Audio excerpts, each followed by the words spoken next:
fellow crafters, Janine here, and today I'm going to show you how I made this beautiful Deco mesh garland that I use as a centerpiece on my dining room table.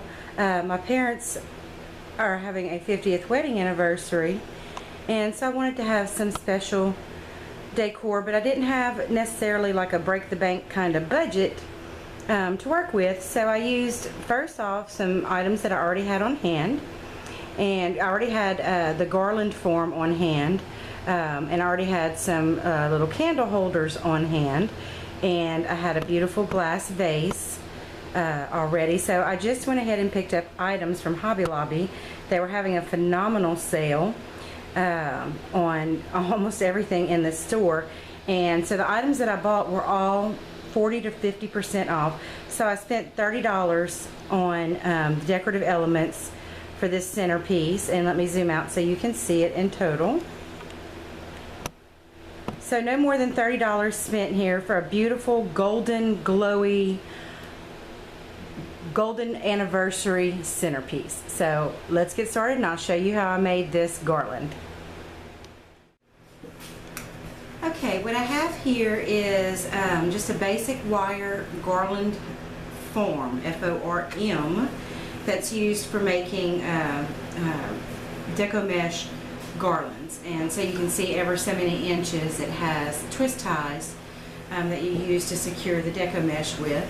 And I would say this is about a 4-foot length or 4.5-foot length. They come in, I want to say 9-foot lengths, and I cut it in half because 9 foot was just a bit too long for my table, and I didn't want to cover the entire length of the table. So, and then what I've got is a 10-yard roll of Deco mesh in the gold, and so I'm just going to unroll it a little bit, and I'm going to take the end, and it likes to stick to itself, the little edges, so it can be a little bit of a pill to get going, but once you get the hang of it, it gets easier. It's been a little while since I've worked with it. So you just kind of bunch up the end like so, and then I'm going to turn it under. Actually going to do that quite a bit, give me enough to work with, so that I have a bit of a loop for the end, so that I don't have the raw edges hanging out of the end. What I have is a nice smooth loop, and so I'm going to secure that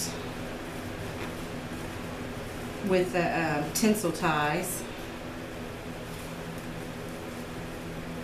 Now I'll be able to disguise this tinsel to a degree, but I'm not going to be able to disguise it 100%. But if I had a lot of floral elements, I suppose I could, but I don't, so it is what it is. Okay, so you can see now what we have is a nice fluffy end and no raw edges. Okay, so my raw edges are nicely disguised and tucked up into the Deco mesh, so they won't be so problematic in catching on everything. And you can see how close together the ties are. Now, of course, you can do it however you want. You could do a poof at every tie, or you could do it at every other tie, which is what I think I'm going to do. And I'm going to use the other ties, the in-between ties, for helping secure my ribbon. So just make it as nice and full. With 10 yards, you've got plenty, you know, for a short garland like that, and so I like it nice and full.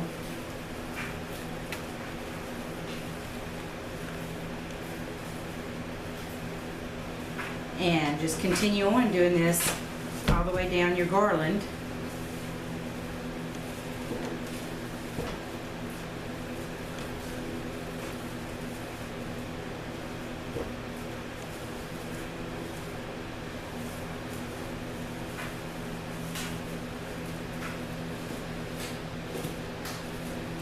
And sometimes I have to kind of keep fussing with it until it looks appealing to me. And again, what I like to do is put the outside edges, I like to tuck them in first off, because it does help with the appearance of the fullness of the Deco mesh, and because it gets those prickly edges put away so that they're not so problematic.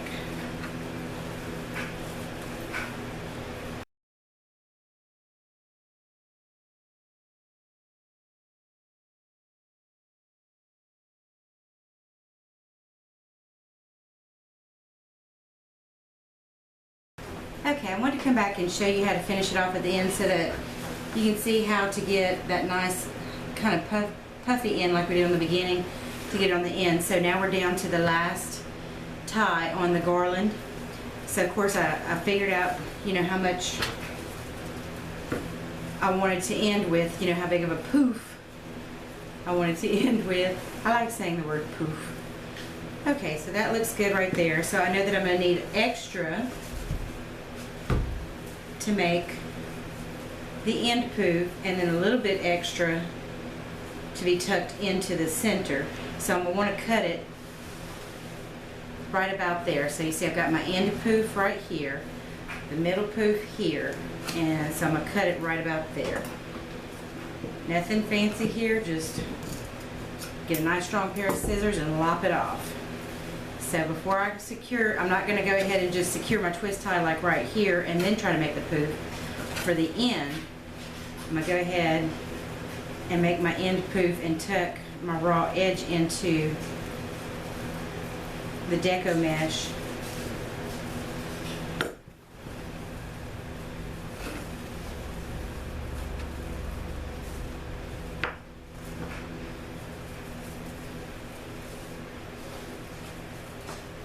And again, it's not an exact science. Sometimes you have to fool with it a little bit.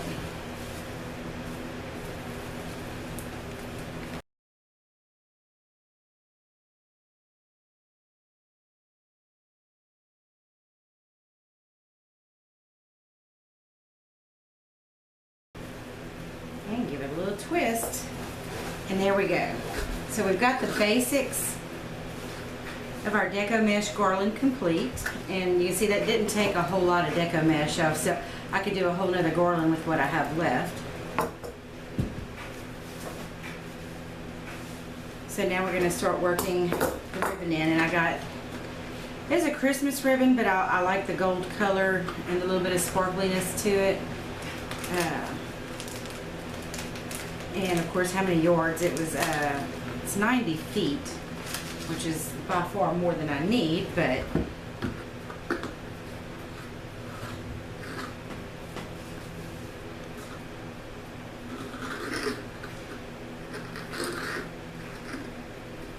and I'm just going to do a simple,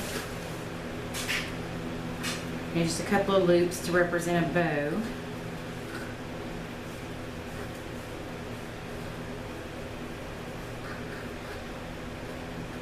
But I'm not going to cut it off.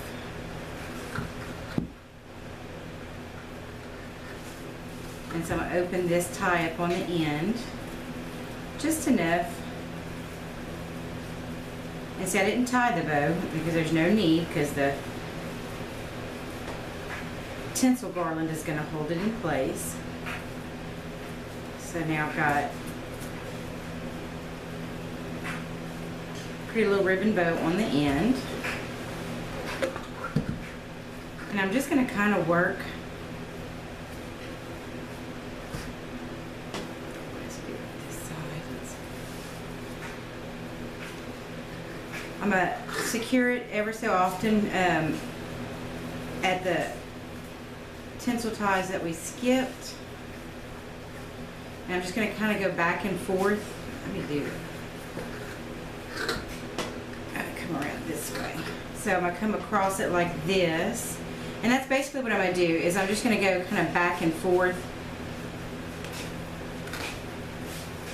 and secure it. And when I get to the ones, the tinsel ties that are holding the Deco mesh, I'm just going to do a bit of a loop.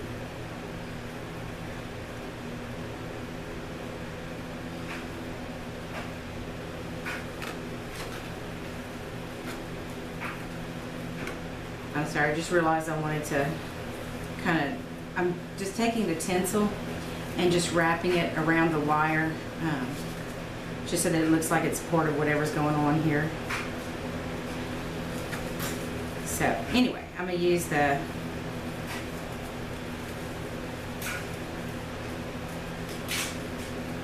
in-between ties to secure just a little loop that's also going to help to disguise the tinsel ties. I mean, we're not without a whole lot more elements, just not going to be able to make those tinsel ties completely disappear.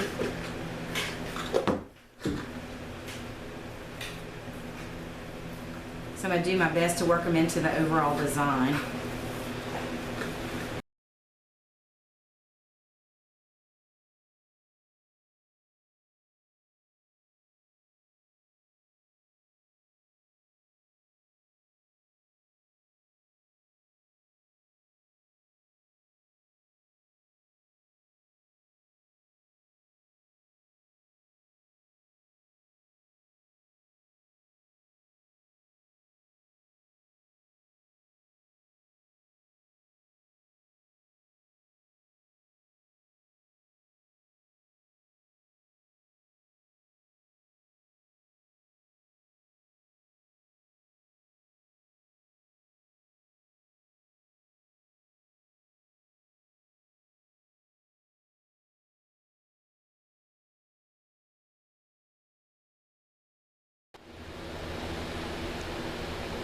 Okay, so once I got the garland completed with the ribbon and everything on it, I decided that it needed an extra piece on the back side of the vase so that the garland would go, it would appear to go all the way around the vase. So I simply cut about an 18 to 24 inch length of the Deco mesh and about the same of the ribbon, and I just in the twist ties that are in between poofs, I just secured that extra little piece of Deco mesh around the back side of I just simply looped it around the back side of the vase and then secured it in between poofs on the tinsel ties that were in between poofs. So now it looks like it goes all the way around the vase, which doesn't mean much from one side, but if you're sitting on the other side of the table, you know, it makes sense and looks nice. And so I got these golden colored candles at Hobby Lobby. They were $8 on sale, 50% off, so I got them for $4. The Deco mesh was 50% off, so I got it for $5. The ribbon was 50% off, so I got it for $5. The floral elements ranged in price from $5 to $10, and I only got 3 pieces. And let me zoom in so you can see that a little better. And hopefully that'll focus for you. What it is, it's just 3 floral elements that I simply used floral tape to just kind of pull them together and hold them together, and then I put them in the center of the vase, and I just stuffed some Christmas balls that I had on hand around them to kind of hold them in place.